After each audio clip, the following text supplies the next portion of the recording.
Raleigh, where well, let's go back out to the Mark Robinson watch party in Raleigh. Daniel, obviously not the results that they were intending there as the room is starting to clear out. What else has happened in there since we last talked to you? He is not sad, but he is disappointed. Yeah, well, I mean, Mark Robinson left the room about maybe 20 minutes ago, given what has been said is his concession speech. He said that he ran the campaign the way he wanted to do it. He said that it was built on promoting his own policies, his own vision of what North Carolina can be. He said he was trying to give more ownership back to the people, and he criticized continually his opponent for running a campaign based upon painting him in a bad light, highlighting some of the more controversial moments that he said had been taken out of context from the very beginning. Now, he also said in his speech that he's not sad, he's disappointed for the people of North Carolina. He said right now he's not going to start doing his duty of being lieutenant governor. He said he's still going to work on everything out in Western North Carolina to try and help those communities rebuild. And he also mentioned education, something that he said he is going to still put a lot of focus on. He also said, hey, once I'm out of office in January, I'm going to take some time with my wife. We are going to sit. We're going to assess, reevaluate, spend time with the kids, and then reevaluate what the next step is. Take a listen.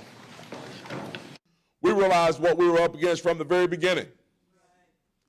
We knew that we were ordinary, just an ordinary person getting in this for the right reasons, to fight for the people of North Carolina, to make effective change. You know, doesn't seem like it's going our way tonight. But it's always going our way. Because it's going the right way.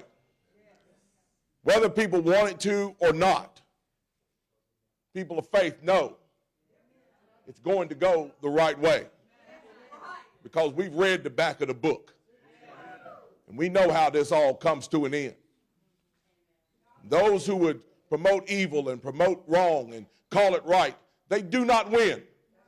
They may prosper for a season, but in the end, we win.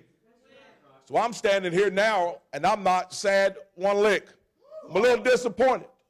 I'm disappointed for you, because I wanted this so bad for you. I wanted this for the people of North Carolina, not for me. I wanted it for them.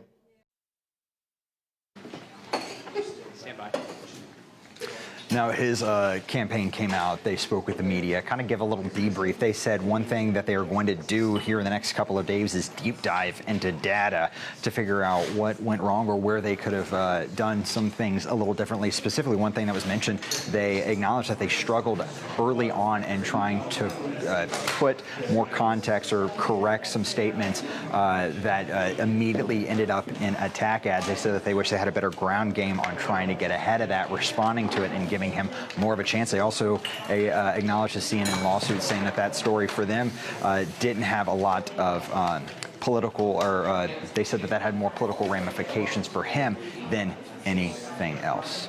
In Raleigh, Daniel Pierce, Queen City News.